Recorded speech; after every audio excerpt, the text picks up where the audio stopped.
Thank you very much, choir. Thank you, Steve. And, you just have to follow Steve. That's why we call him the music leader, right, Steve? I was impressed with Steve wearing orange today. He told me it took him to make orange look good. I don't know about that now, okay? From that perspective. I want to do something a little different this morning, and I think you'll pick up on it fairly quickly. But as we all reflected back on what Thanksgiving means to us, I thought, maybe we ought to digress a little bit and think why we ought to be thankful. A few years ago, one of my greatest sources of wisdom, the Peanuts cartoon strip, Charlie Brown was bringing out Snoopy's Thanksgiving dinner. Here it was Thanksgiving Day. It was his usual dog food in a bowl. Snoopy took one look at the dog food and said, "This isn't fair.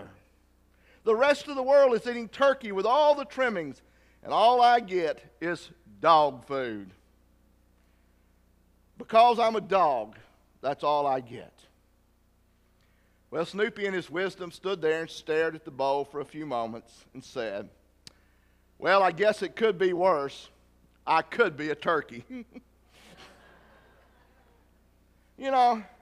While we laugh at that perspective of life, our thankfulness should never be based upon the fact that we're better off than somebody else.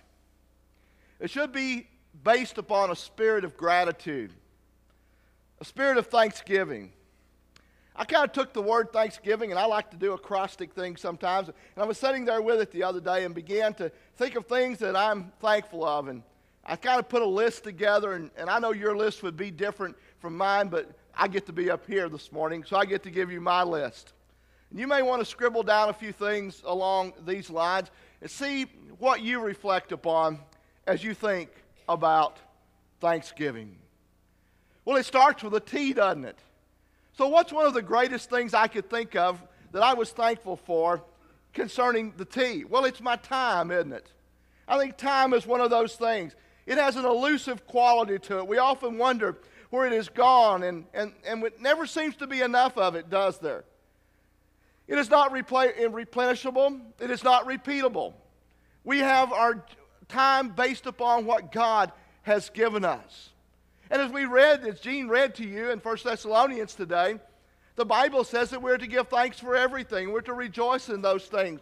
And sometimes I just wonder how much we rejoice about the time that we have in our life. Do we use it wisely? Do we thank God for every minute of it? Do we spend time doing the things that are important with the people that are important, reflecting upon those things, instead of wishing our time was gone and moving it away? You say, well, I would never wish my time was gone, but how many of you getting near the close of your workday says, wow, I can't wait till quitting time gets here? Kill you? Yeah, we all do. We think about that and we waste that time, and oftentimes it is said that the greatest killing in all of our world is the killing of time. We waste that. God has given us. It's precious. Matter of fact, the Bible tells us to number our days. And I thank God that He has given me time within my life to do some of the things that not only I enjoy, but some things of purpose and some things for Him. And I think we ought to be thankful and look at every moment of every hour, of every day and every second as an opportunity to give thanks to God for that moment and what we can do with that moment in our day. I thought then along, and what is something else I'm thankful for? I'm thankful for my home. I'm thankful that I have a wonderful place to live. Paul describes a blessed home in Ephesians, the 5th chapter, verse 21 through 6:4, when he begins to think about that. He talks about the spouses and parents and children loving one another sacrificially, living in God's plan for their life, one for the other.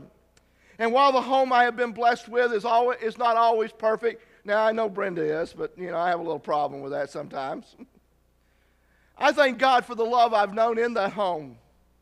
Through it, in those moments of time over those last years, not only the home I grew up in, as I think back upon it and being thankful for those moments and those times of difficulty and those times when I was asked to do things I didn't want to do, when I was taught lessons that I didn't like.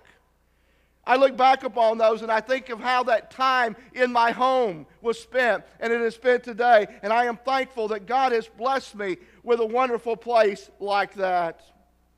I'm proud to be an American. I'm thankful, folks, for this country that we live in today. I'm thankful for all the opportunity it's given us. It is absolutely, without question in my thought, the best nation in the entire world, even with all of our imperfections. None of us are perfect. None of us have ever figured out a way to find perfection. Matter of fact, if you will talk to a dozen people, they'll give you a dozen different opinions on what needs to be done to make our country better. But yet you try to place them in someplace else, and they don't want to go, folks. We have the right, we have the privilege to express our opinion.